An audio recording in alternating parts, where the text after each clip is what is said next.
എല്ലാവർക്കും നമസ്കാരം. Social formation in world history എന്ന പുസ്തകമാണല്ലേ നമ്മൾ ഡിസ്കസ് ചെയ്തുകൊണ്ടിരിക്കുന്നത്. അതിൽ ബ്ലോക്ക് 5 മൂന്നാമത്തെ യൂണിറ്റാണ് നമ്മളിന്ന് ഡിസ്കസ് ചെയ്യാൻ പോകുന്നത്.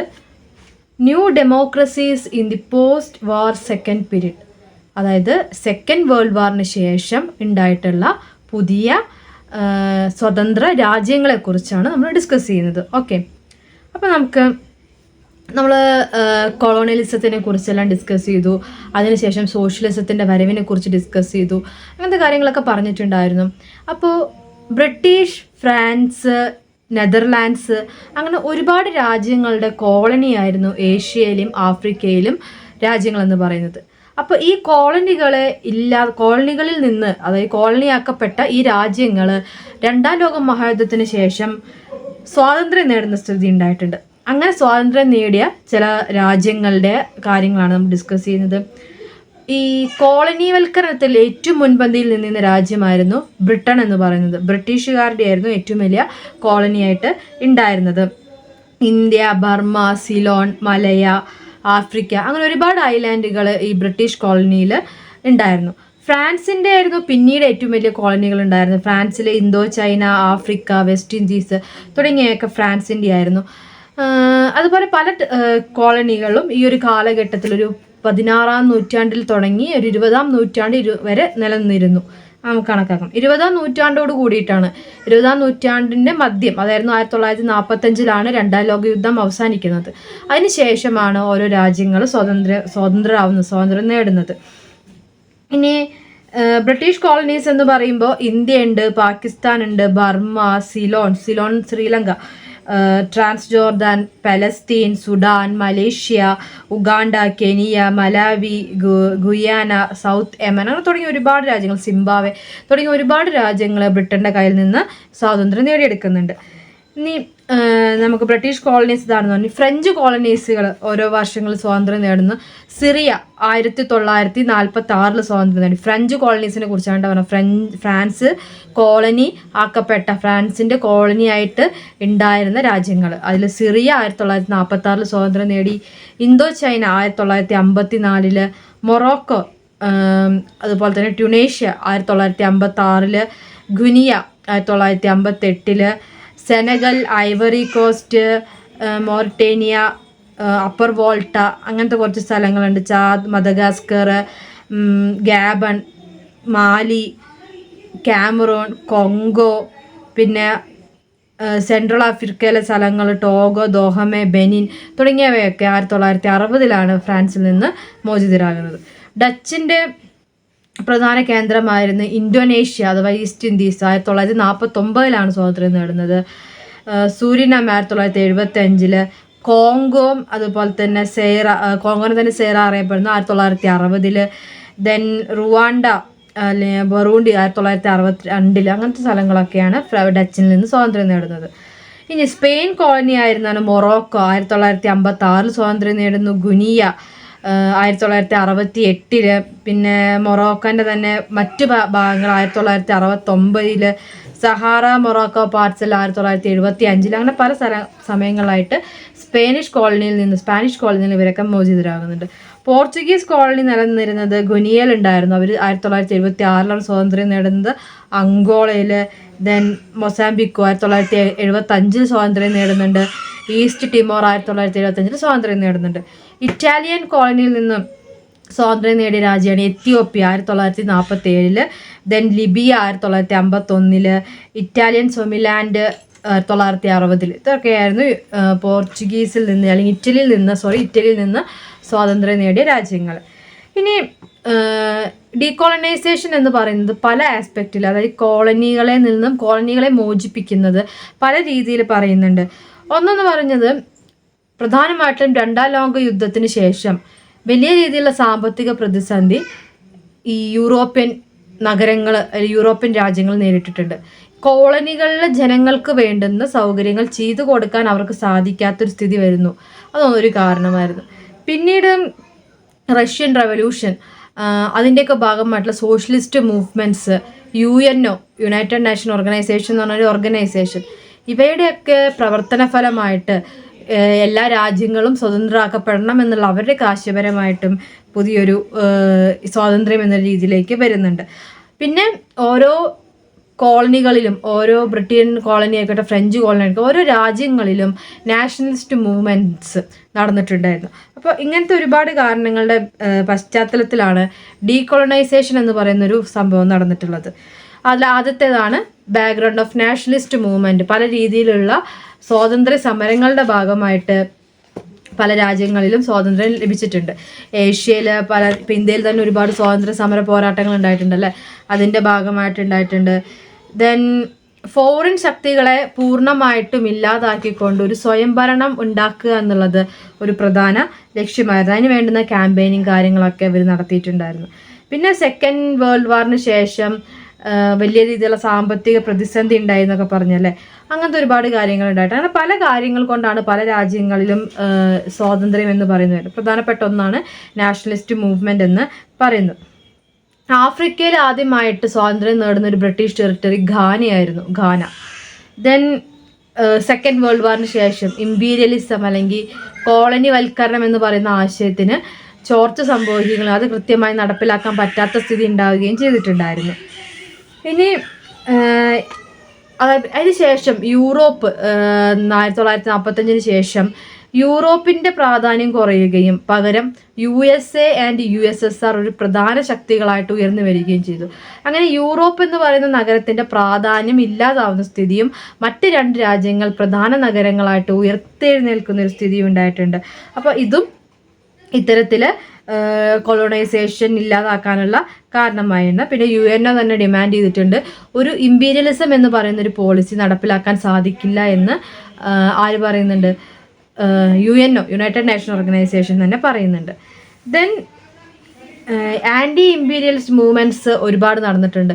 ഈ ആൻറ്റി ഇമ്പീരിയലിസ്റ്റ് മൂവ്മെൻറ്റ്സിൻ്റെ ഒരു ഏകീകരണം സംഭവിച്ചു. Solidarity of anti imperialist movement, അതായത് സാമ്രാജ്യത്വ ശക്തികൾക്കെതിരെ ഒരുമിച്ച് നിന്നുകൊണ്ട് പോരാടുന്ന രീതി ഉണ്ടായിട്ടുണ്ടായിരുന്നു. അതിന് വേണ്ടിയിട്ട് ഒരുപാട് സംഘടനകളെല്ലാം രൂപീകരിച്ചിട്ടുണ്ട്. അതിലൊന്നാണ് south west Africa people's organisation, SWAPO എന്ന് പറയുന്നത്. Then Palestine liberation organisation, PLO. അങ്ങനെ ഒരുപാട് സംഘടനകൾ 1990 കാലഘട്ടത്തിലൊക്കെ ഉണ്ടായിട്ടുണ്ട്. അപ്പോൾ UNOയുടെയും പിന്നെ പ്രവർത്തനങ്ങൾ ഈ ഒരു ഡീകോളനൈസേഷൻ ഒരുപാട് സഹായകരമായിട്ടുണ്ട്. അപ്പോൾ ഇത്രയൊക്കെ കാരണങ്ങൾ കൊണ്ടാണ് ഡീകോളനൈസേഷൻ, കോളനി വൽക്കരണം ഇല്ലാതാക്കുക എന്നൊരു രീതി വന്നത്.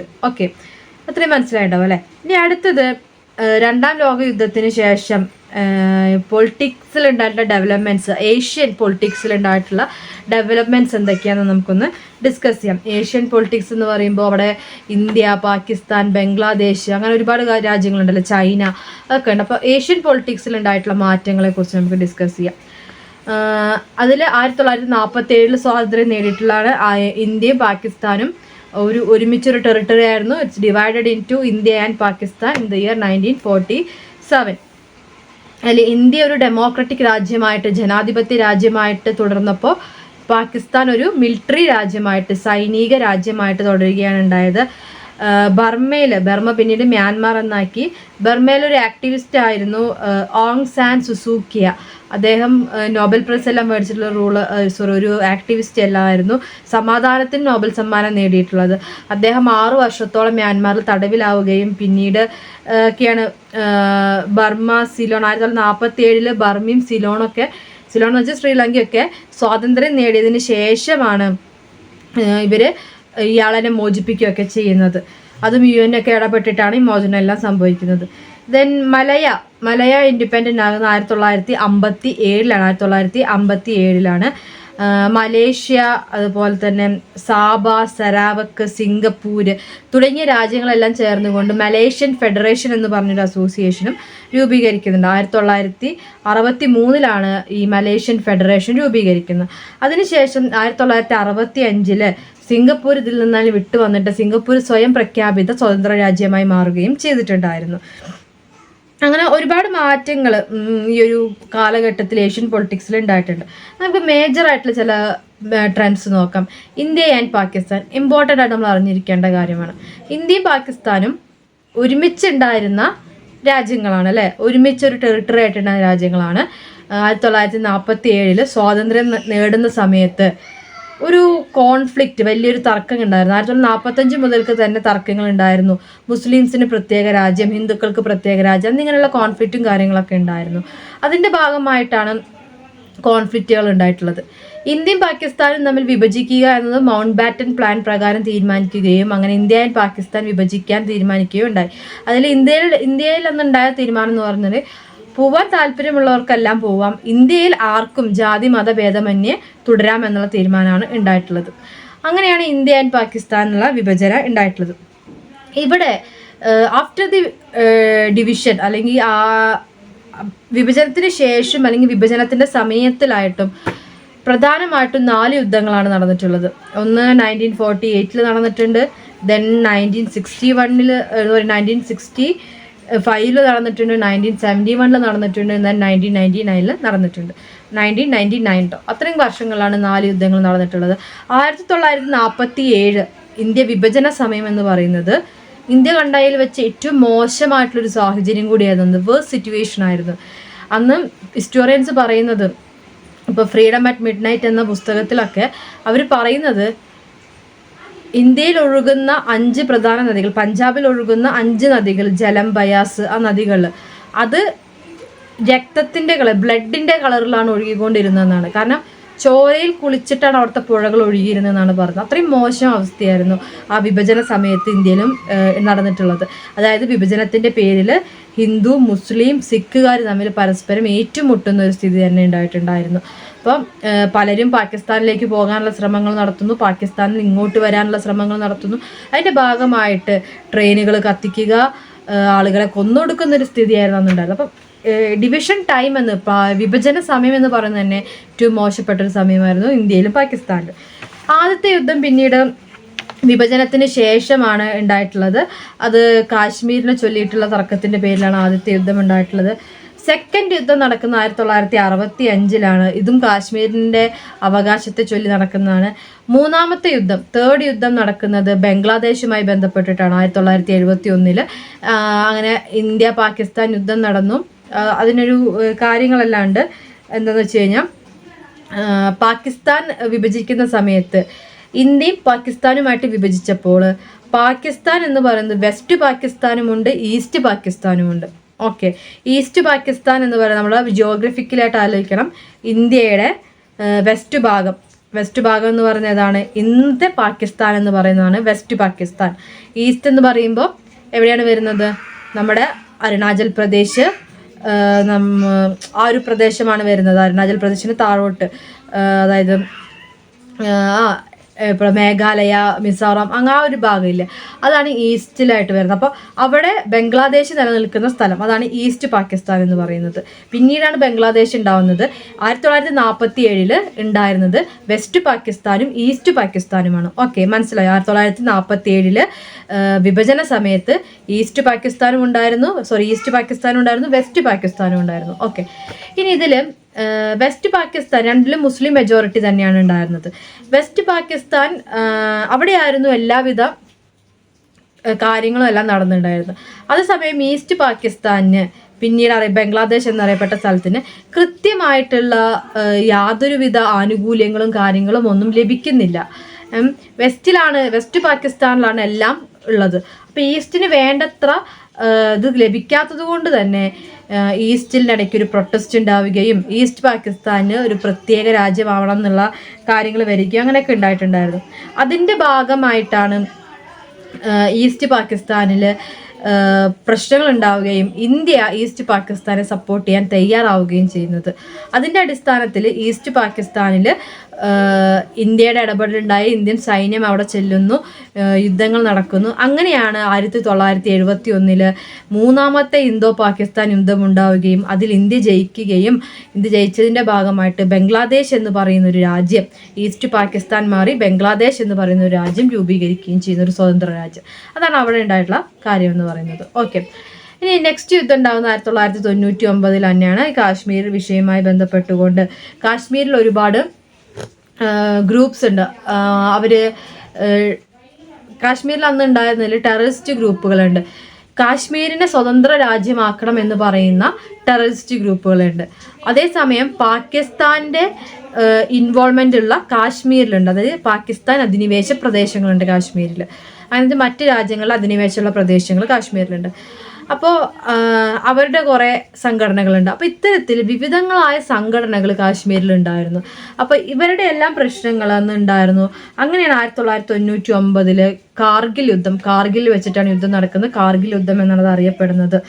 പാകിസ്ഥാൻ്റെ ആർമി ചീഫായിരുന്ന പാകിസ്ഥാനും ഇന്ത്യയും തമ്മിൽ യുദ്ധം നടക്കുകയും ഒരുപാട് ആളുകൾ മരിക്കുകയെല്ലാം ചെയ്തിട്ട് അവസാനം ഇന്തോ പാക് വാറിൽ ഇന്ത്യ ജയിക്കുകയാണെന്നാണ് പറയുന്നത്. അതിനുശേഷം 1999 അവിടുത്തെ ആർമി ചീഫായിരുന്ന, പാകിസ്ഥാൻ ആർമിയുടെ ചീഫായിരുന്ന പെർവസ് മുഷറഫിനെ പുറത്താക്കുകയും പുതിയൊരു പ്രസിഡന്റ് പാകിസ്ഥാനിൽ വരികയും ചെയ്യുന്നു. 2001 പുതുതായിട്ട് തിരഞ്ഞെടുക്കപ്പെട്ട പ്രസിഡന്റ് അവിടുത്തെ ആർമി ചീഫായിട്ടുള്ള പെർവസ് മുഷറഫ് അവിടെ ഉണ്ടായിരുന്ന ഗവൺമെന്റിനെ പുറത്താക്കിക്കൊണ്ട് അധികാരത്തിലേക്ക് വരികയാണ് ചെയ്തത്. തിരിഞ്ഞാ പറഞ്ഞത് കേട്ടോ. പെർവസ് ആണ് പുതുതായിട്ട് അധികാരത്തിലേക്ക് വരുന്നത്, പെർവസ് മുഷറഫ്.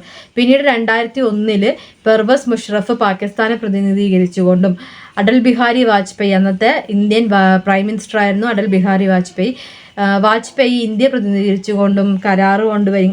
പരസ്പരം ഒരു ഫോർമൽ ആയിട്ടുള്ളൊരു എഗ്രിമെൻ്റ് ഇല്ലാതെ, ഒരു എഴുതി വയ്ക്കപ്പെട്ട എഗ്രിമെൻ്റ് ഇല്ലാതെ തന്നെ ഒരു ഒത്തുതീർപ്പ് ഉണ്ടാക്കുകയെല്ലാം ചെയ്തിട്ടുണ്ടായിരുന്നു. പിന്നീട് 2008 ഇലക്ഷൻ നടന്നപ്പോൾ ഈ പെർവസ് മുഷറഫിനെ പുറത്താക്കുകയും പുതിയ ഗവൺമെൻറ് വരികയെല്ലാം ചെയ്തു. എനിവേ അതാണ് ഇന്ത്യ പാകിസ്ഥാൻ എന്ന് പറഞ്ഞാൽ. രണ്ട് രാജ്യങ്ങളും നിരന്തരം തർക്കങ്ങളിൽ ഏർപ്പെടുകയും എന്നാൽ 1999 ശേഷം പിന്നീടൊരു യുദ്ധം ഉണ്ടായിട്ടുമില്ല. പക്ഷെ നിരന്തരം ഒരു അസ്വസ്ഥതകൾ നിലനിൽക്കുന്ന രണ്ട് പ്രദേശങ്ങളാണ് ഇന്ത്യ ആൻഡ് പാകിസ്ഥാൻ എന്ന് പറയുന്നത്. രണ്ട് രാജ്യങ്ങളിലെയും സമാധാനത്തിന് വേണ്ടി UN പ്രത്യേകം ഇടപെടുകയും ഒക്കെ ചെയ്തിട്ടാണ് ഒരു സമാധാന അന്തരീക്ഷം ഉണ്ടാവുന്നത്. പിന്നെ രണ്ട് രാജ്യങ്ങളും ന്യൂക്ലിയർ വെപ്പൺസ് ഉണ്ടാക്കുകയും ശേഖരിക്കുകയും സൂക്ഷിക്കുകയും എല്ലാം ചെയ്യുന്ന സ്ഥിതിയും ഉണ്ട്. അതാണ് ഇന്ത്യ പാകിസ്ഥാൻ. അടുത്തൊരു ഇൻഡിപെൻഡൻ്റ് ആയിട്ടുള്ള രാജ്യമാണ് ബംഗ്ലാദേശ്. ബംഗ്ലാദേശിൻ്റെ ഇൻഡിപെൻഡൻസ് നമ്മൾ ഡിസ്കസ് ചെയ്തു. 1971 വെസ്റ്റ് പാകിസ്ഥാൻ, ഇന്ത്യ പാക് വിഭജന സമയത്ത് പാകിസ്ഥാൻ ഈസ്റ്റ് പാകിസ്ഥാൻ എന്നും വെസ്റ്റ് പാകിസ്ഥാൻ എന്നും അറിയപ്പെട്ടു. വെസ്റ്റ് പാകിസ്ഥാനാണ് ഇന്ന് നിൽക്കുന്ന പ്രദേശത്തുള്ളത്. ഇന്ത്യയുടെ വെസ്റ്റ് ഭാഗത്തുള്ളതാണ് വെസ്റ്റ് പാകിസ്ഥാൻ. അവർക്ക് കൂടുതൽ അധികാരങ്ങൾ ഉണ്ടായിരുന്നു. ഈസ്റ്റ് പാകിസ്ഥാൻ സ്വാതന്ത്ര്യത്തിന് വേണ്ടി പോരാടി 1971 അതിന് നേതൃത്വം വഹിച്ച ആളാണ് ഷെയ്ഖ് മുജിബർ റഹ്മാനാണ് നേതൃത്വം നൽകിയത്. അവിടെ ഒരു ഇലക്ഷൻ നടന്നപ്പോൾ 168 സീറ്റുകൾ, 169 സീറ്റുള്ളതിൽ 168 സീറ്റിലും അശ്വിനി ലീഗാണ് ജയിക്കുകയും ചെയ്തിട്ടുള്ളത്. ഓക്കെ, അങ്ങനെ 1971 സ്വാതന്ത്ര്യം നേടിയതിന് ശേഷം, ഇന്ത്യയുടെ ഹെൽപ്പോടുകൂടെ സ്വാതന്ത്ര്യം നേടിയതിന് ശേഷം 1972 മുജിബുർ റഹ്മാൻ അവിടുത്തെ ഫസ്റ്റ് പ്രസിഡൻ്റായി. സ്വതന്ത്ര ബംഗ്ലാദേശിൻ്റെ ആദ്യത്തെ പ്രസിഡൻ്റാണ് മുജിബുർ റഹ്മാൻ എന്ന് പറയുന്നത്. പിന്നെ അവിടെ ഒരുപാട് പൊളിറ്റിക്കൽ ആൻഡ് മിലിറ്ററി ഇൻസ്റ്റെബിലിറ്റിയും കാര്യങ്ങളൊക്കെ ഉണ്ടായിരുന്നു. ഒരുപാട് സംഘർഷങ്ങളും കാര്യങ്ങളെല്ലാം ഉണ്ടായിരുന്നു. പിന്നെ നടന്നൊരു ഇലക്ഷനിൽ ഷെയ്ഖ് മുജിബുർ റഹ്മാനെ 1975 ഷെയ്ഖ് മുജിബുർ റഹ്മാനെ വധിക്കപ്പെടുകയാണ് ഉണ്ടാകുന്നത്. അതായത് ബംഗ്ലാദേശിൻ്റെ സ്ഥാപകനായിട്ടുള്ള ഷെയ്ഖ് മുജിബുർ റഹ്മാൻ മരിക്കുകയും പിന്നീടൊരു സൈനിക ഭരണം അവിടെ വരികയെല്ലാം ചെയ്തു. അതിനുശേഷം 1991 ഇലക്ഷൻ നടന്നപ്പോൾ ഖലേദ സിയ പ്രൈം മിനിസ്റ്റർ ആവുകയാണ് ചെയ്യുന്നത്. ഖലേദ സിയ പ്രൈം മിനിസ്റ്റർ ആകുന്നു. ഷെയ്ഖ് ഹസീന എന്ന് പറയുന്നത് മുജിബുർ റഹ്മാൻ്റെ ഗ്രാൻഡ് ഡോക്ടറാണ്. ഷെയ്ഖ് ഹസീന എന്ന് പറയുന്നത് ഡോക്ടറാണ്. ഷെയ്ഖ് ഹസീന ഡോക്ടർ ഓഫ് മുജീബാണ്. അവർ 1996 ഇലക്ഷനിൽ ജയിക്കുകയും പക്ഷെ 2001 പരാജയപ്പെടുന്ന സ്ഥിതിയാണ് ഉണ്ടായിട്ടുള്ളത്. അപ്പോൾ മുജിബുർ റഹ്മാൻ വളരെ സ്വീകാര്യതയുള്ള റൂളറായിരുന്നു. അതുകൊണ്ടാണ് അദ്ദേഹത്തിൻ്റെ മകൾ ജയിക്കാൻ കാരണമായത്. പക്ഷെ പിന്നീട് തോൽക്കുകയും ചെയ്തിട്ടുണ്ട്.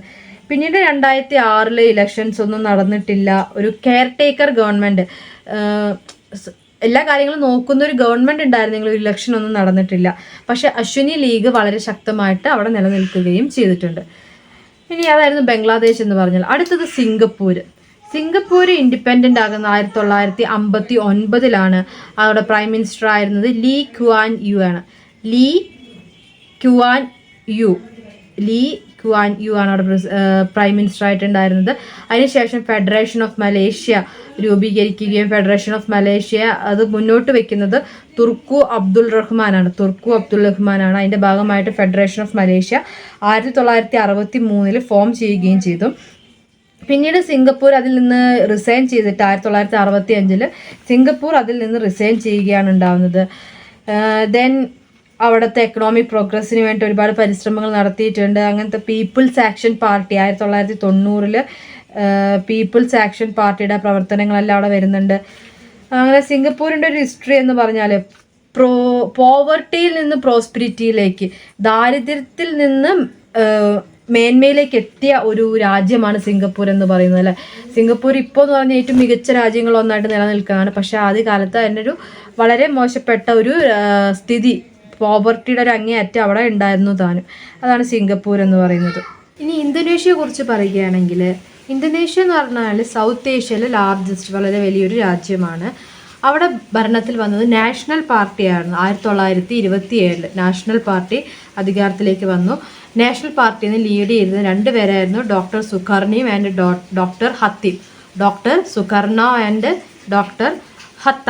സുകർണോ SUKARNO, സുകർണോ. ഈ ഡച്ചുകാരുടെ കോളനി ആയിരുന്നു ഈ സുകർണോ എന്ന് പറയുന്നത്. നാഷണലിസ്റ്റ് റൂളേഴ്സ് അല്ലെങ്കിൽ നാഷണലിസ്റ്റ് ലീഡേഴ്സ് ഈ ഡച്ച് കോളനികൾക്കെതിരെ, ഡച്ചുകാർക്കെതിരെ പോരാടുകയും എല്ലാം ചെയ്തിട്ടാണ് ഈ ഒരു പ്രദേശത്തിനെ മോചിപ്പിക്കാൻ ശ്രമം നടത്തുന്നത്. 1942 ജപ്പാൻ ഇന്തോനേഷ്യയുടെ മേൽ അധികാരം സ്ഥാപിക്കുകയും ചെയ്തു. അതിനുശേഷം പിന്നെ ജപ്പാനെ അവരവിടെ നിന്ന് തുരത്തുകയും ചെയ്തിട്ടുണ്ടായിരുന്നു. 1947 ഡച്ചുകാർ ഈ ഇന്തോനേഷ്യനെ തിരിച്ചു പിടിക്കാൻ വേണ്ടിയിട്ടൊരു ആക്ഷൻ നടത്തുകയും അവിടെ പോലീസിനെ വെച്ചുകൊണ്ട് അല്ലെങ്കിൽ ഒരു അറ്റാക്ക് നടത്തുകയും എല്ലാം ചെയ്തിട്ടുണ്ടായിരുന്നു. അതിൻ്റെ ഭാഗമായിട്ട് ഡോക്ടർ സുകർണോയും ഡോക്ടർ ഹത്തയും എല്ലാം അറസ്റ്റ് ചെയ്യപ്പെടുകയും അങ്ങനത്തെ കുറേ പ്രശ്നങ്ങൾ ഉണ്ടാക്കിയിട്ട് ഹോളണ്ട് അല്ലെങ്കിൽ ഡച്ച് ഒന്നുകൂടെ ഈ ഒരു പ്രദേശത്തിന് തിരിച്ച് കൈക്കലാക്കാനുള്ള ശ്രമങ്ങൾ നടത്തിയിട്ടുണ്ട് 1947. പക്ഷേ 1949 ഡച്ചുകാർക്ക് മനസ്സിലായി ഇന്തോനേഷ്യക്ക് സ്വാതന്ത്ര്യം നൽകേണ്ടത് ഒരു ആവശ്യമാണ് വെച്ചാൽ അവരെ പോരാട്ടം ആ രീതിയിലായിരുന്നു. അങ്ങനെ ഇന്തോനേഷ്യക്ക് സ്വാതന്ത്ര്യം നൽകുകയും അതേസമയം വെസ്റ്റേൺ ഇറിയൻ പ്രദേശങ്ങൾക്ക് സ്വാതന്ത്ര്യം നൽകാതിരിക്കുകയും ചെയ്തു. ഇന്തോനേഷ്യയുടെ തന്നെ ഒരു ഭാഗം സ്വാതന്ത്ര്യമില്ലാത്തൊരവസ്ഥയിൽ നിലനിൽക്കുകയും ചെയ്തു. ആ പ്രദേശം, ഈ ഇറിയൻ പ്രദേശം ഡച്ചിൻ്റെ കീഴിൽ തന്നെ നിലനിൽക്കുകയും ചെയ്തു. ഇന്തോനേഷ്യയ്ക്ക് ഒരു ഗവൺമെൻറ് രൂപീകരിക്കുകയും ഡച്ച് ട്രൂപ്സ് അവിടെ നിന്ന് പോവുകയും ചെയ്തു. പക്ഷേ പിന്നീട് അങ്ങനെ 1949 ഈ ഒരു സ്വാതന്ത്ര്യം വന്നെങ്കിലും 1963 ഡോക്ടർ സുകർണോ അദ്ദേഹം വലിയ പ്രൊട്ടസ്റ്റുമായിട്ട് വരികയും ഇറിയനിൽ നിന്ന് ഡച്ചുകാരെ പൂർണ്ണമായിട്ട് ഓടിച്ചുകൊണ്ട് ഇറിയൻ ഇന്തോനേഷ്യയുടെ ഭാഗമാക്കണമെന്ന് അവകാശപ്പെടുകയെല്ലാം ചെയ്തിട്ടുണ്ടായിരുന്നു. അങ്ങനെ 1963 വെസ്റ്റ് ഇറിയൻ ഇന്തോനേഷ്യയുടെ ഭാഗമാകുന്നതും ഒരു പൂർണ്ണമായിട്ടുള്ള സ്വാതന്ത്ര്യം, ഒരു പൂർണ്ണമായിട്ടുള്ള ഇന്തോനേഷ്യൻ സ്റ്റേറ്റ് സ്ഥാപിക്കുകയും ചെയ്യുന്നത് സുകർണോ ആയിരുന്നു. ഇതിൻ്റെ ഫസ്റ്റ് പ്രസിഡൻ്റ് ആയിട്ട് വരികയും ചെയ്തു. അദ്ദേഹത്തിൻ്റെ പൊളിറ്റിക്കൽ സ്ട്രക്ചറിന് അറിയപ്പെട്ട പേരാണ് ഗൈഡഡ് ഡെമോക്രസി എന്ന്. 1965 അവിടെ ഒരു കമ്മ്യൂണിസ്റ്റ് മുന്നേറ്റം ഉണ്ടായിട്ടുണ്ടായിരുന്നു. പക്ഷെ അത് ഫെയിൽഡ് ആയിരുന്നു. അതൊരു നടക്കാത്ത പോരാട്ടമായിരുന്നു, ഒരു കമ്മ്യൂണിസ്റ്റ് പോരാട്ടം. അതിനുശേഷം ജനറൽ സുഹാർത്തോ അധികാരത്തിലേക്ക് വരികയും സുകർണോ അറസ്റ്റ് ചെയ്യപ്പെടുകയെല്ലാം ചെയ്തു. അങ്ങനെ സുഹാർത്തോയുടെ അധികാരമാണ് 1967 നമുക്ക് കാണാൻ സാധിക്കുക. He became the president of Indonesia. സുഹാർത്തോൻ ഭരണകൂടത്തിനോട് ആർക്കും താല്പര്യമില്ലായിരുന്നു. കറപ്ഷൻ, അഴിമതിയെല്ലാം നിറഞ്ഞ ഭരണകൂടമായിരുന്നു സുഹാർത്തോയുടെ ഭരണകൂടം. പക്ഷെ ആർക്കും തന്നെ എതിർക്കാൻ ധൈര്യമില്ലാത്തതുകൊണ്ട് ഒരു ഒപ്പോസിഷൻ ഇല്ലാതെയായിരുന്നു സുഹാർത്തോ ഭരിച്ചിട്ടുണ്ടായിരുന്നു. പക്ഷെ സുഹാർത്തോയ്ക്ക് ഒപ്പോസിഷൻ നേരിടേണ്ടി വന്നു അവിടുത്തെ വെൽത്തി മെർച്ചന്റ് ക്ലാസിൻ്റെ നേതൃത്വത്തിൽ. അപ്പോൾ ഈ വെൽത്തി ആയിട്ടുള്ള മെർച്ചൻസ് ഇയാൾക്കെതിരെ വരികയും ഇയാൾക്കെതിരെ ഒപ്പോസിഷൻ നേരിടുകയും ചെയ്തു. അതുപോലെ തന്നെ സ്റ്റുഡൻസ് പ്രൊട്ടസ്റ്റും അവിടെ വല്ലാതെ ഉണ്ടായിരുന്നു. അപ്പോൾ മിഡിൽ ക്ലാസിൻ്റെ പ്രൊട്ടസ്റ്റും സ്റ്റുഡൻസിൻ്റെ പ്രൊട്ടസ്റ്റും കാരണമാണ് സുഹാർത്തോൻ്റെ ഭരണകൂടം നിലം പൊത്തിയത്. അതിനുശേഷം മെഘവാദി സുകർണോപുത്രി അതായത് സുകർണോൻ്റെ മകളാണ് സുകർണോപുത്രി എന്ന് പറയുന്നത്. ഈ പേരുകൾ തമ്മിൽ മാറിപ്പോകരുത്, നിങ്ങൾ കൃത്യമായിട്ട് ഓർത്ത് മനസ്സിലാക്കി വെച്ച് പഠിക്കണം. ആദ്യം പറഞ്ഞത് സുഗാർമ്മയാണ്. സുഗാർമ്മയ്ക്ക് ശേഷം അധികാരത്തിൽ വന്നത് സുഹാർത്തോയ്ക്ക് ശേഷം സുഗാർമ്മയുടെ മകളായിട്ടുള്ള മേഘവതി സുകർണോപുത്രിയാണ് അധികാരത്തിലേക്ക് വരുന്നത്. അതിനുശേഷം അവരെ ഒരു 1998 ആയപ്പോഴേക്കും പിന്നീട് പുറത്താവുന്നൊരു സ്ഥിതി ഉണ്ടായിരുന്നു. 1999 പിന്നെയും പുറത്താവുന്നു. 1999 അബ്ദുറഹ്മാൻ വഹീദ് അധികാരത്തിലേക്ക് വരുന്നു, പുതിയ പ്രസിഡന്റ് ആവുകയും ചെയ്യുന്നു. വഹീദ് പിന്നീട് 2001 ഡിസ്മിസ് ചെയ്യപ്പെടുകയും പിന്നെ വീണ്ടും മെഘാവതി സുർഹോപുത്രി അധികാരത്തിലേക്ക് വരികയും ചെയ്യും. ഇത്രയാണ് ഇന്തോനേഷ്യയുടെ ഒരു ഹിസ്റ്ററി എന്ന് പറയുന്നത്. നെക്സ്റ്റ് ഒരു രാജ്യമാണ് ജപ്പാൻ എന്ന് പറയുന്നത്. ജപ്പാൻ ഒരുപാട് അധിനിവേശങ്ങൾ നേരിടുകയും പിന്നീട് 1945 USA ബോംബാക്രമണത്തിൽ തകരുകയും എല്ലാം ചെയ്തൊരു രാജ്യമാണ്. 45 മുമ്പ് ഏഷ്യയിൽ നിന്നുള്ളൊരു കൊളോണിയലിസ്റ്റ് രാജ്യമായിരുന്നു, ഇമ്പീരിയലിസ്റ്റ് രാജ്യമായിരുന്നു ജപ്പാൻ എന്ന് പറയുന്നത്. പിന്നീട് തകർച്ച ഉണ്ടാവുകയും US അധിനിവേശം ഉണ്ടാവുകയും എല്ലാം ചെയ്തിട്ടുള്ളൊരു പ്രദേശമാണ് ജപ്പാൻ എന്ന് പറയുന്നത്. 1952 ജപ്പാന് ഒരു ലിബറേഷന് വേണ്ടിയിട്ടുള്ള പോരാട്ടങ്ങൾ നടക്കുകയും അങ്ങനെ ജപ്പാനിൽ കൺസർവേറ്റീവ് ലിബറൽ ഡെമോക്രാറ്റിക് പാർട്ടി, ഒരു സോഷ്യലിസ്റ്റ് പാർട്ടി ഉണ്ടാവുകയും നാഷണൽ മൂവ്മെൻറ്റ്സ് നടക്കുകയും ചെയ്തതിൻ്റെ ഭാഗമായിട്ടാണ് ജപ്പാൻ ഉയർന്നു വരുന്നത്. അതിനുശേഷം ജപ്പാൻ എന്ന് പറയുന്ന സ്ഥലം ഏറ്റവും മികച്ച ഒരു രാജ്യമായിട്ടൊരു എക്കണോമിക് പവറായിട്ട് USയോടൊക്കെ കിടപിടിക്കുന്ന രീതിയിലുള്ള എക്കണോമിക് പവറായിട്ട് ജപ്പാൻ വളരുന്ന സ്ഥിതിയാണ് ഉണ്ടായത്. നെക്സ്റ്റ് ആണ് ഇന്തോ ചൈന എന്ന് പറഞ്ഞാൽ വിയറ്റ്നാം, ലാവോസ്, കംബോഡിയ ഈ സ്ഥലങ്ങളെയാണ് ഇന്തോ ചൈന എന്ന് അറിയപ്പെടുന്നത്. ഇതിൽ ഓരോ സ്ഥലങ്ങൾക്കും ഓരോ സമയത്താണ് സ്വാതന്ത്ര്യം കിട്ടുന്നത്. വിയറ്റ്നാം 1975 ഇൻഡിപെൻഡൻസ് നേടി, ലാവോസ് 1945, കംബോഡിയ 1953 സ്വാതന്ത്ര്യം നേടി. കംബോഡിയ 1953 സ്വാതന്ത്ര്യം നേടിയിട്ടും പിന്നീടും USAയുടെ കടന്നുകയറ്റവും കാര്യങ്ങളൊക്കെ ഉണ്ടായിട്ടുണ്ട്. 1979 പോൾപോട്ടിൻ്റെ നേതൃത്വത്തിലാണ് കംബോഡിയയിൽ പിന്നീട് ഒരു ഗവൺമെൻറ് രൂപീകരിക്കുന്നത്. പിന്നീട് 1993 എല്ലാം ആയപ്പോഴേക്കും ഇലക്ഷൻസ് ഉണ്ടായിട്ട് കംബോഡിയയിൽ ഒരു കൊളീഷൻ ഗവൺമെൻറ്റും കാര്യങ്ങളൊക്കെ വന്നു. അപ്പോൾ കംബോഡിയ നിരന്തരം പിന്നെ യുദ്ധങ്ങൾ ഉണ്ടായിട്ടുള്ള സ്ഥലമാണ്. വിയറ്റ്നാമും അതുപോലെ തന്നെ USAൻ്റെ അക്രമവും കാര്യങ്ങളൊക്കെ ഉണ്ടായിട്ടുള്ള വിയറ്റ്നാം ചെറുത്ത് നിന്ന് ക്യൂബേൻ്റെ സഹായത്തോടു കൂടെ ചെറുത്ത് നിൽക്കുകയും USAനെ ചെറുത്ത് നിൽക്കുകയും മാക്സിമം പോരാടിയിട്ടുള്ള സ്ഥലമാണ് വിയറ്റ്നാം. അവസാനം യുണൈറ്റഡ് നേഷൻസിൻ്റെ ഇടപെടൽ കാരണമാണ് USAക്ക് പിരിഞ്ഞു പോവേണ്ടിയെല്ലാം വരുന്നതും വിയറ്റ്നാം സ്വതന്ത്രരാവുന്നതൊക്കെ. അങ്ങനെ ഒരു ചരിത്രമാണ് വിയറ്റ്നാമിനൊക്കെയുള്ള. ഇന്തോ ചൈനയ്ക്ക് അങ്ങനെ ഒരു ചരിത്രമാണ് ഉള്ളത്. ദെൻ അറബ് രാജ്യങ്ങൾ എന്ന് പറയുമ്പോൾ ഓരോ രാജ്യങ്ങളും ഓരോ സമയത്താണ് വരുന്നത് സ്വാതന്ത്ര്യം നേടുന്നത്. ലെബനൻ സ്വാതന്ത്ര്യം നേടുന്നത് 1943 ലെബനൻ സ്വാതന്ത്ര്യം നേടുന്നത്. സിറിയ, ഈജിപ്ത് ഒരുമിച്ച് ചേർന്നുകൊണ്ട് യുണൈറ്റഡ് അറബ് റിപ്പബ്ലിക് 1958 മുതൽ 61 വരെ അവർ യുണൈറ്റഡ് അറബ് റിപ്പബ്ലിക്കായിട്ടാണ് നിലനിന്നത്. ദെൻ കുവൈറ്റ് സ്വാതന്ത്ര്യം നേടുന്നത് 1967 നോർത്ത് യമൻ സ്വാതന്ത്ര്യം നേടുന്നത് 1967 1967 നോർത്ത് യമൻ സ്വാതന്ത്ര്യം നേടുമ്പോൾ സൗത്ത് യമൻ ബ്രിട്ടീഷിൻ്റെ കൺട്രോളിൽ തന്നെയാണ് നിലനിന്നിട്ടുണ്ടായത്. 1956 ഫ്രഞ്ചുകാരാണ് ട്യൂണേഷ്യയ്ക്കും മൊറോക്കയിൽ നിന്നും പോയിട്ട് ട്യൂണേഷ്യയും മൊറോക്കയും ഫ്രഞ്ചുകാരിൽ നിന്നാണ് സ്വാതന്ത്ര്യം നേടുന്നത്. അവരാണ് അവിടെ ഉണ്ടായിരുന്നത്. അവരെ പിരിച്ചുവിട്ടിട്ടാണ് സ്വാതന്ത്ര്യം നേടുന്നത്.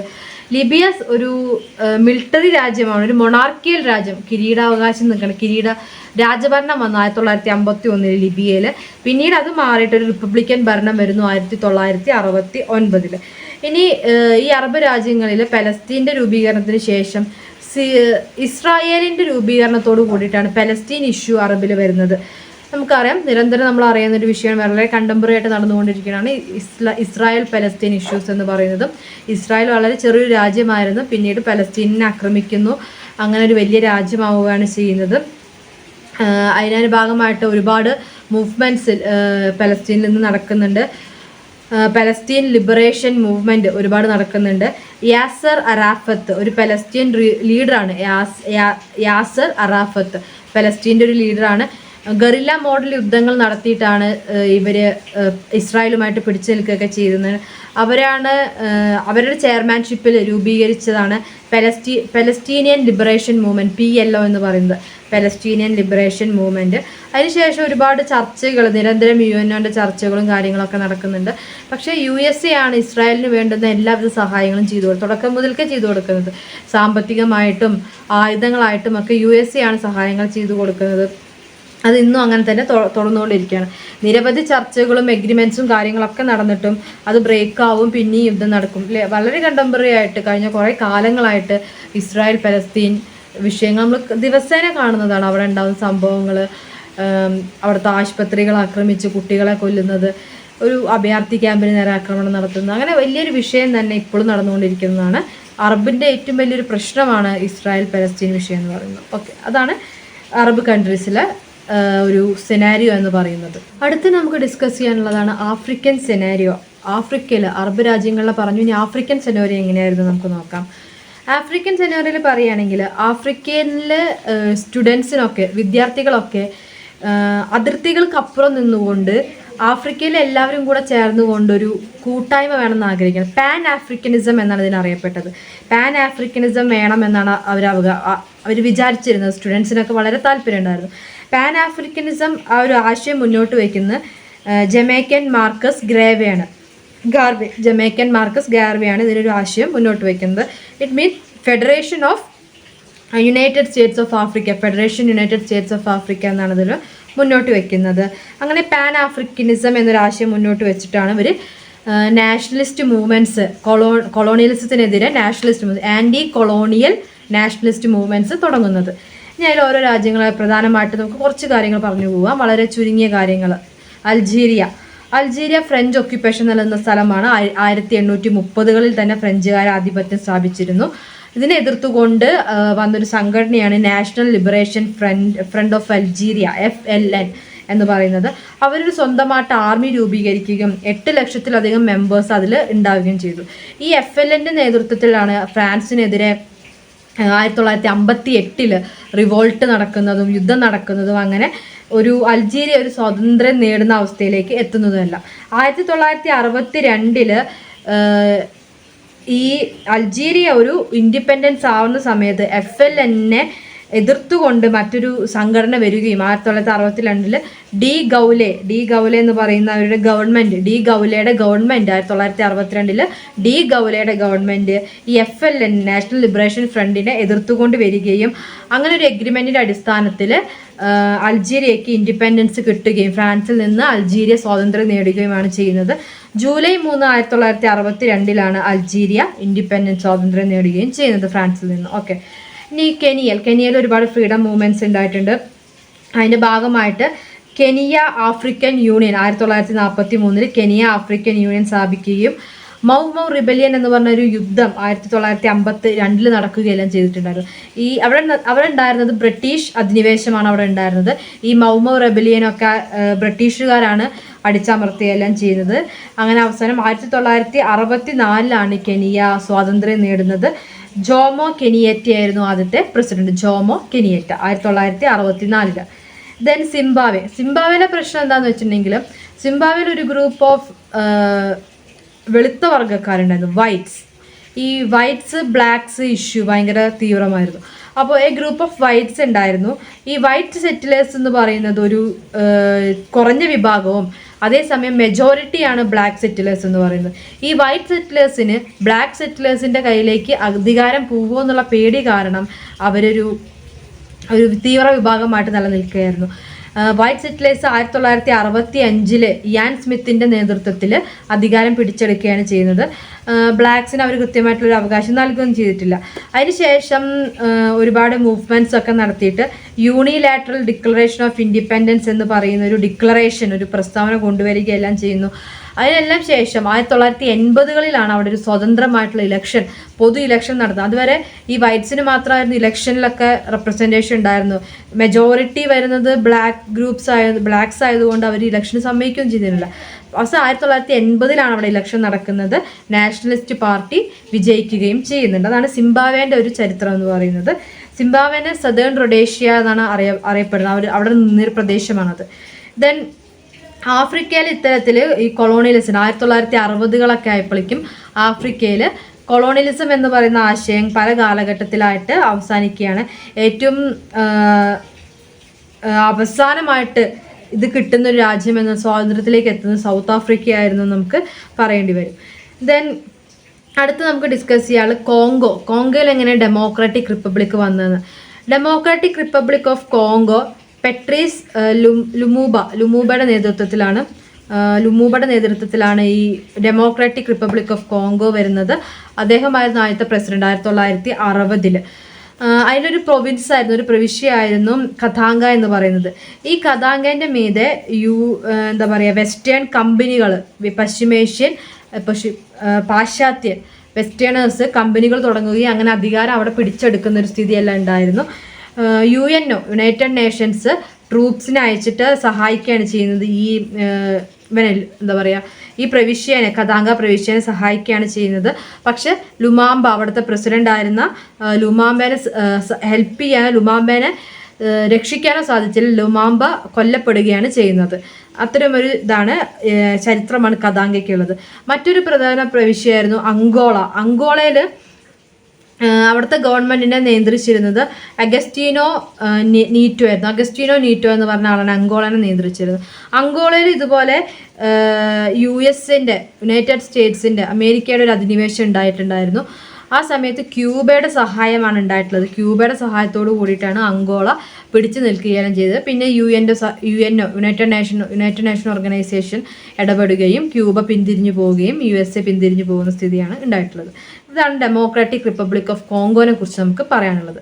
നെക്സ്റ്റ് ആണ് സൗത്ത് ആഫ്രിക്ക. നേരത്തെ പറഞ്ഞു ഏറ്റവും അവസാനം സ്വാതന്ത്ര്യം നേടിയിട്ടുള്ള ഒരു കോണ്ടിനെൻ്റ് ആണ് സൗത്ത് ആഫ്രിക്ക എന്ന് പറയുന്നത്. സൗത്ത് ആഫ്രിക്കയിൽ നേരിടുന്ന വലിയൊരു പ്രശ്നം എന്ന് പറഞ്ഞാൽ ബ്ലാക്ക് മെജോറിറ്റി ആയിട്ടുള്ള ഒരു 80% അവിടുത്തെ പോപ്പുലേഷനിൽ വരുന്ന ബ്ലാക്ക്സ് എന്ന് പറയുന്ന വിഭാഗക്കാർക്ക് അവകാശങ്ങൾ നിഷേധിക്കുക, വളരെ റേസിസമുള്ള, വളരെ തൊലിയുടെ നിറത്തിൻ്റെ പേരിൽ ആളുകളെ തരംതിരിക്കുന്ന ഒരു രാജ്യമായിരുന്നു സൗത്ത് ആഫ്രിക്ക എന്ന് പറയുന്നത്. സൗത്ത് ആഫ്രിക്കയിൽ നിരവധി തവണ പ്രശ്നങ്ങൾ ഉണ്ടായിട്ടുണ്ട്. അവിടെ ഉള്ള ഗവൺമെൻറ് എന്ന് പറഞ്ഞാൽ വൈറ്റ് മെജോറിറ്റിയുടെ ഗവൺമെൻറ്റാണ് അവിടെ ഉണ്ടായിരുന്നത്. വൈറ്റ് മൈനോറിറ്റിയുടെ ഗവൺമെൻറ്റാണ്. ഡാനിയൽ മെലൻ്റെ നേതൃത്വത്തിലുള്ള വൈറ്റ്സ് ആണ് അവിടെ ഭരിച്ചിട്ടുണ്ടായിരുന്നത്. അവിടെ കമ്മ്യൂണിസം എന്ന് പറയുന്ന ആക്റ്റൊക്കെ നിരോധിച്ച് സപ്രഷൻ ഓഫ് കമ്മ്യൂണിസം ആക്ട് കൊണ്ടുവരുന്നു. ലിറ്ററേച്ചർ, സാഹിത്യത്തിന് വിലക്ക് ഏർപ്പെടുത്തുന്നു. അങ്ങനെ യാതൊരു വിധത്തിലുള്ള അവകാശങ്ങളും അല്ലെങ്കിൽ ഈ വർഗ്ഗക്കാരുടെ, അവിടെ മെജോറിറ്റി ഉള്ള വിഭാഗക്കാരുടെ പ്രശ്നങ്ങൾ പുറത്തേക്ക് അറിയപ്പെടാത്ത രീതിയിലാണ് നിലനിന്നിട്ടുണ്ടായിരുന്നത്. അവിടുത്തെ വൈറ്റ്സ് എന്ന് വിളിക്കപ്പെടുന്നവരുടെ ഒരു പ്രവൃത്തി എന്ന് പറഞ്ഞാൽ ജർമ്മനിയിലെ നാസിസത്തിനോട് സമാന്തരമായിരുന്നു. അത്രയും ബ്രൂട്ടലായിട്ടാണ് ഇവർ അവിടുത്തെ മെജോറിറ്റി ആളുകളോട് പെരുമാറിയിരുന്നത്. ഇനി അതിൻ്റെ ഭാഗമായിട്ട് ഇതിനെതിരെ പോരാടാൻ വേണ്ടിയിട്ട് നെൽസൺ മണ്ടേല തുടങ്ങിയവരുടെയൊക്കെ നേതൃത്വത്തിൽ രൂപീകരിച്ചൊരു അസോസിയേഷനാണ് African National Congress, ANC. African National Congress രൂപീകരിക്കുന്നു. ഈ ANCയുടെ ഒരുപാട് പോരാട്ടങ്ങൾ, ഗറില്ല മോഡൽ യുദ്ധങ്ങളും കാര്യങ്ങളൊക്കെ നടത്തിയിട്ടാണ് അവിടുത്തെ ഒരു സ്ഥിതി, സൗത്ത് ആഫ്രിക്കയിലെ ഒരു സ്ഥിതി മാറ്റുന്നതും. അങ്ങനെ നെൽസൺ മണ്ടേല പിന്നീട് അറസ്റ്റ് ചെയ്യപ്പെടുകയെല്ലാം ചെയ്യുന്നത്. നെൽസൺ മണ്ടേലയായിരുന്നു ഈ അസോസിയേഷൻ്റെ ANCയുടെ വൈസ് പ്രസിഡന്റ്. ഏറ്റവും കൂടുതൽ അവിടെ അപ്പാർത്തൈഡിനെതിരെ, റേസിസത്തിനെതിരെ പോരാടിയ ഒരു വ്യക്തിയാണ്, അറിയപ്പെടുന്ന ഒരു വ്യക്തി. അദ്ദേഹത്തിനെ 1990-കളിൽ ഇതിൻ്റെ ഭാഗമായിട്ട് ആദ്യകാലങ്ങളിൽ ജയിലിലടച്ചു. പിന്നീട് 1990-ലാണ് അദ്ദേഹം റിലീസ് ചെയ്യപ്പെടുന്നത്. ഒരുപാട് കാലത്ത് ജയിൽവാസത്തിനു മണ്ടേല 1990-ൽ റിലീസ് ചെയ്യപ്പെടുന്നു. അതിനുശേഷമാണ് അദ്ദേഹത്തിൻ്റെയൊക്കെ ഒരു പോരാട്ടത്തിൻ്റെ ഭാഗമായിട്ടാണ് 1 person 1 vote, ഒരാൾക്ക് ഒരു വോട്ട് എന്ന രീതിയിലേക്ക് വോട്ടവകാശം ലഭിക്കുന്നത്. അതുവരെ 80% വരുന്ന മെജോറിറ്റിയുള്ള ആഫ്രിക്കൻസിന് യാതൊരു വിധത്തിലുള്ള വോട്ടവകാശങ്ങളോ ഒരു തരത്തിലുള്ള അവകാശങ്ങളോ ഉണ്ടായിരുന്നില്ല. അങ്ങനെ 1994 അഡൽട്ട് ഫ്രാഞ്ചൈസ് സിസ്റ്റം പ്രകാരം ഒരാൾക്ക് ഒരു വോട്ട് എന്ന രീതിയിൽ ഇലക്ഷൻ നടക്കുകയും നെൽസൺ മണ്ടേല ഈ സ്വതന്ത്ര സൗത്ത് ആഫ്രിക്കയുടെ ആദ്യത്തെ പ്രസിഡന്റ് ആവുകയും ചെയ്യുന്നുണ്ട്. ഒരു നോൺ റേസിസ്റ്റ് ഡെമോക്രാറ്റിക് ഗവൺമെൻറ്, വർഗീയതയില്ലാത്ത അല്ലെങ്കിൽ വിവേചനമില്ലാത്ത ഒരു ജനാധിപത്യ ഗവൺമെൻറ് ആദ്യത്തെ പ്രസിഡന്റ് ആയിരുന്നു നെൽസൺ മണ്ടേല എന്ന് പറയുന്നത്. അദ്ദേഹം അധികാരത്തിൽ കയറിയപ്പോൾ ചെയ്തത്, അതുവരെ നിന്നിരുന്നത് ആഫ്രിക്കൻ നാഷണൽ കോൺഗ്രസ് എന്ന് പറയുന്ന ഒരു അസോസിയേഷൻ ആയിരുന്നെങ്കിൽ അധികാരത്തിൽ കയറിയ ശേഷം അദ്ദേഹം ഉണ്ടാക്കിയിട്ടുള്ള ഒരു പേര്, ആഫ്രിക്കയുടെ പേര് എന്ന് പറഞ്ഞാൽ ഗവൺമെൻറ് ഓഫ് നാഷണൽ യൂണിറ്റി എന്നാണ്. അദ്ദേഹം ആ ഒരു ഗവൺമെൻറ്റിനെ വിളിച്ചത് ഗവൺമെൻറ് ഓഫ് നാഷണൽ യൂണിറ്റി എന്ന്. അത് ആഫ്രിക്കയുടെ ലിബറേഷൻ മൂവ്മെൻറ്റ് വളരെ പ്രശസ്തവും വളരെ പ്രസിദ്ധവും വളരെ ഇമ്പോർട്ടൻസും ഉള്ള ഒരു സംഭവം തന്നെയാണ്. ദെൻ മറ്റൊന്നാണ് സൗത്ത് അമേരിക്ക. ഒരുപാട് കാലത്തോളം പലരുടെയും കോളനികളായിരുന്ന ഒരു സ്ഥലമാണ് സൗത്ത് അമേരിക്ക എന്ന് പറയുന്നത്. ഒരുപാട് കാലത്തെ ലിബറേഷൻ മൂവ്മെൻറ്റ്സ് കാര്യങ്ങളൊക്കെ സൗത്ത് അമേരിക്കയിൽ ഉണ്ടായിട്ടുണ്ട്.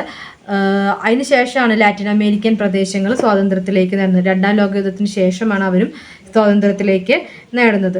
ഈ ഒരു പ്രദേശം, ഈ ലാറ്റിൻ അമേരിക്കൻ പ്രദേശത്തിന് ഒരു ലെഫ്റ്റ് വിങ് ട്രഡീഷനാണ് ഉണ്ടായിരുന്നത്. ഒരു ഇടതുപക്ഷത്തിനോട് ചായ്വ് പുലർത്തുന്ന ഒരു ഭരണരീതി, അല്ലെങ്കിൽ അതിനോട് കൂടുതൽ ചായ്വ് ഉണ്ടായിരുന്നവരായിരുന്നു ലാറ്റിൻ അമേരിക്ക എന്ന് പറയുന്നത്.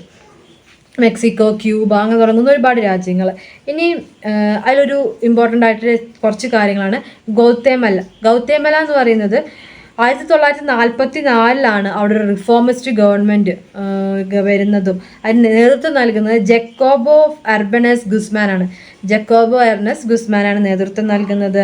അങ്ങനെ ഒരുപാട് സോഷ്യൽ ആൻഡ് എക്കണോമിക് റിഫോംസ് അവിടെ കൊണ്ടുവരികയും ഒക്കെ ചെയ്ത് മുന്നോട്ട് പോകുന്ന സമയത്ത് 1944 അവരൊരു ഫ്രീ ആയിട്ട് മുന്നോട്ട് പോകുന്ന സമയത്ത് US-ൻ്റെ സഹായത്തോട് കൂടിയിട്ടൊരു മിലിറ്ററി ട്രൂപ്പ് വന്നിട്ട് അവരെ അറ്റാക്ക് ചെയ്യുകയും അവിടുത്തെ ഗവൺമെൻറ്റിനെ 1954 പുറത്താക്കുകയാണ് ചെയ്യുന്നത്. അതായത് സ്വാതന്ത്ര്യം നേടി രണ്ടാം ലോക യുദ്ധത്തിന് ശേഷം ഒരുപാട് രാജ്യങ്ങൾ സ്വാതന്ത്ര്യം നേടിയതിന് ശേഷം US നടത്തിയിട്ടുള്ളൊരു അധിനിവേശമാണ് ഗൗതമേല എന്ന് പറയുന്നത്. ലെഫ്റ്റ് വിങ് ഗവൺമെൻറ്റ്സ് എല്ലായിടത്തും വരുന്ന സമയത്ത്, ഇടതുപക്ഷ ഗവൺമെൻറ്റുകൾ എല്ലായിടത്തും വരുന്ന സമയത്ത് അതിനെ എതിർത്തുകൊണ്ട് കൂടിയാണ് US-ൻ്റെ ഇത്തരം പ്രവൃത്തികളെല്ലാം വരുന്നത്. അപ്പോൾ US-ൻ്റെ സഹായത്തോട് കൂടിയിട്ടൊരു മിലിറ്ററി ഗ്രൂപ്പ് ഗൗതമേല ആക്രമിക്കുകയും 1954 ലാറ്റിൻ അമേരിക്കയിലൊരു പിന്നെയും ഒരു പ്രശ്നങ്ങൾ അവരുണ്ടാക്കി. അപ്പോഴാണ് ഈ ക്യൂബൻ റവല്യൂഷൻ 1959 ക്യൂബൻ റവല്യൂഷൻ നടക്കുന്നത്. അവിടെയും US-ൻ്റെ ഇൻഫ്ലുവൻസ് ഉണ്ടായിരുന്നു. ബാറ്റിസ്റ്റനെ പുറത്താക്കാൻ വേണ്ടിയിട്ട് ഫിദൽ കാസ്ട്രോയുടെ പ്രവർത്തനങ്ങൾ കാര്യങ്ങളൊക്കെ വരുന്നു. അങ്ങനെ ചെഗ്വേരയുടെ പ്രവർത്തനങ്ങളൊക്കെ കാരണം ക്യൂബ സ്വതന്ത്രം നേടുകയാണ്. 1959 Cuba became A democratic nation അങ്ങനെയായിട്ട് മാറുകയാണ്. അതിനുശേഷം ക്യൂബൻ വിപ്ലവത്തിന് ശേഷം ബൊളീവിയൻ കാടുകളിലേക്ക് റവല്യൂഷന് വേണ്ടിയിട്ട് വിപ്ലവത്തിന് വേണ്ടി പോകുന്ന സമയത്ത് 1967 അദ്ദേഹം പിടിക്കപ്പെടുകയും വധിക്കപ്പെടുകയും ചെയ്യുന്നത്. ബൊളീവിയൻ ട്രൂപ്സിൻ്റെ ഇതിൽ അദ്ദേഹം വധിക്കപ്പെടുന്നൊരു സ്ഥിതി ഉണ്ടാകുന്നത്. ഓക്കെ, അദ്ദേഹത്തിൻ്റെ ബോഡി എന്ത് ചെയ്തു എന്ന് പോലും അറിയില്ല, അത്രയും ഭയപ്പെട്ടിരുന്നു എന്നൊക്കെയാണ് പലരും പറയുന്നത്, ഹിസ്റ്റോറിയൻസിൻ്റെ ഒക്കെ അഭിപ്രായത്തിൽ. അതാണ് അന്നത്തെ ലാറ്റിൻ അമേരിക്കയിലെ ഒരു സിറ്റുവേഷൻ എന്ന് പറയുന്നത്. ഇനി അടുത്തൊരു രാജ്യമായിരുന്നു ചിലിനെ 1970 ചിലിക്കൊരു ഗവൺമെൻറ് ഉണ്ടാകുന്നത്. സൽവദോർ അലൻഡേൻ്റെ നേതൃത്വത്തിലൊരു ഗവൺമെൻറ് ഉണ്ടായ സമയത്ത് സൽവദോർ അലൻഡേൻ്റെ നേതൃത്വത്തിൽ ഗവൺമെൻറ് ഭരിക്കുന്ന സമയത്ത് 1970 അമേരിക്കൻ ചാരസംഘടനയായ CIA അവിടെ കയറിക്കൊണ്ട് CIA-യുടെ സഹായത്തോടു കൂടിയിട്ട് അവിടെ ഒരു അനാവശ്യമായിട്ടുള്ള കലാപവും കാര്യങ്ങളെല്ലാം പൊട്ടിപ്പുറപ്പെടുന്ന സ്ഥിതിയുണ്ട്.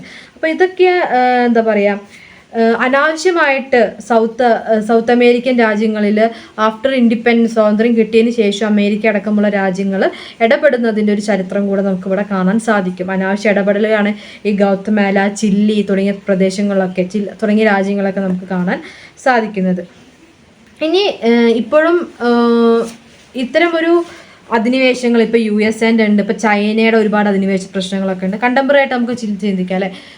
USA-യുടെ നമ്മളിപ്പോൾ പറഞ്ഞു ചിലിക്ക് നേരെയൊക്കെ ഉണ്ടാവുന്നത്. നിരന്തരം എല്ലാവരും കാര്യങ്ങൾ ഇടപെടുക എന്നുള്ളത് USA-ൻ്റെ ഒരു നയമാണ്. ചൈനയും അനാവശ്യമായിട്ടുള്ള ഇടപെടലുകളും കാര്യങ്ങളും അധിനിവേശങ്ങളും ഇപ്പോൾ ഇന്ത്യയിൽ തന്നെ ഒരുപാട് വട്ടം അധിനിവേശം നടത്താൻ ശ്രമിക്കുകയൊക്കെ ചെയ്യുന്നൊരു രീതി ചൈനയ്ക്കുണ്ട്.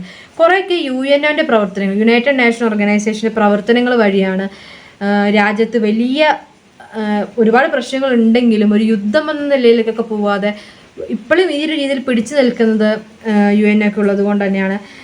ആസിയാൻ പോലത്തെ കരാറുകൾ, G79 ഉച്ചകോടികൾ, അങ്ങനെ ഒരുപാട് കരാറുകളും സമ്മേളനങ്ങളൊക്കെ നടത്തിയിട്ട് UN പല രാജ്യങ്ങളെയും പിടിച്ചു നിർത്തുന്നുണ്ട്.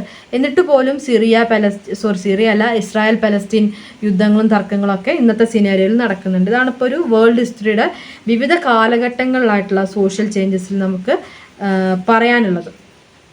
ഓക്കെ, അപ്പോൾ നമ്മൾ ഈ യൂണിറ്റിൽ നമ്മൾ ഡിസ്കസ് ചെയ്തിട്ടുള്ളത് USSR USA പുറമേയുള്ള USSR USA അല്ലാതെ രണ്ടാം ലോക യുദ്ധത്തിന് ശേഷം പുതിയ ഡെമോക്രാറ്റിക് സ്റ്റേറ്റ്സ് ഡെവലപ്പ് ചെയ്ത് വന്നതിനെ കുറിച്ചാണ് പറയുന്നത്. British, Dutch, Spanish, France, Portuguese ഇവരുടെയൊക്കെ കോളനികൾ എങ്ങനെയൊക്കെയാണ് സ്വാതന്ത്ര്യം നേടി വന്നത് എന്ന് പറഞ്ഞുകൊണ്ടിരുന്നതാണ് നമ്മൾ. ഇന്ത്യ ആൻഡ് പാകിസ്ഥാൻ്റെ കാര്യം പറഞ്ഞു, Bangladesh, Singapore, Hong Kong, Indonesia, then African രാജ്യങ്ങൾ, അറേബ്യൻ രാജ്യങ്ങൾ, സൗത്ത് ആഫ്രിക്കൻ രാജ്യങ്ങൾ, ലാറ്റിൻ അമേരിക്കയിൽ സ്വാതന്ത്ര്യത്തിന് ശേഷം USA നടത്തിയുള്ള അധിനിവേശങ്ങൾ, ഇത്തരം കാര്യങ്ങളൊക്കെയാണ് നമ്മൾ ഈ ചാപ്റ്ററിൽ ഡിസ്കസ് ചെയ്തത്. താങ്ക്